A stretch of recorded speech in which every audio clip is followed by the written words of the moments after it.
Maithili express की शानदार प्रस्तुति। पिया अभी दौड़ा सजाबै छिया, music by DJ Guddu Raj. Khushi recording studio बलुआहा।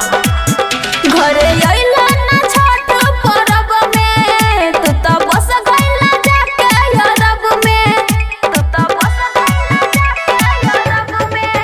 काम चले छे खूब अरब में, छुट्टी मिलले ने छठ परब में।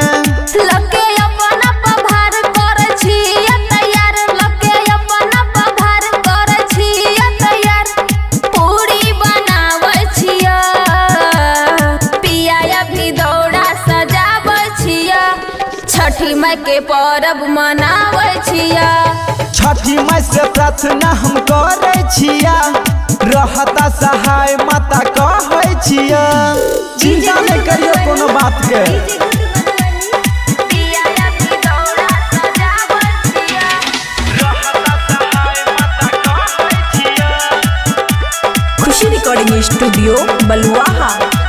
तू तो कहला हम छठ में अइबै, धूमधाम से परब मनइबै, पूरा घाट मर करी लगइबै, रात में हम वहाँ नाच करइबै, रात में हम वहाँ नाच करइबै। छठ परब में आइबे न पैबै, एहि बेर कुछो काइए न पैबै। सोचने रहिए छठी घाट सजैबै, बौरा लेके छठी घाट ले जइबै। सब रहि गेल अधूरा, कुछो भेलै नहीं पूरा, सब रहि गेल अधूरा, कुछो भेलै नहीं पूरा, कहुना हम करै छिया। पिया अभी दौड़ा सजाबै छिया, छठी माई के परब मनाबै छिया। छठी माई से प्रार्थना हम करे छिया, रहता सहाय माता कहै छिया। DJ good Madhubani, DJ good Madhubani. पिया अभी दौड़ा सजाबै छिया, रहता सहाय माता कहै छिया। खुशी रिकॉर्डिंग स्टूडियो बलुआहा। रोशन दीवाना पिया तोर देला यस हो, अइला ना छठ में दीपावली के पास हो, करे रिहा व्रत हम तोरा ला खास हो, सोचल सपना के कर देला नस हो, सोचल सपना के कर देला नस हो। की करिया हम छिया परदेश है, केना के आया बता दा तू धन है।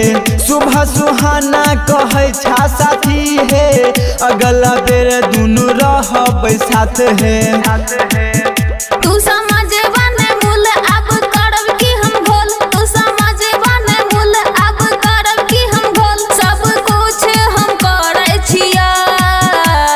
पिया हम दौड़ा सजाबै छिया, छठी माई के परब मनाबै छिया।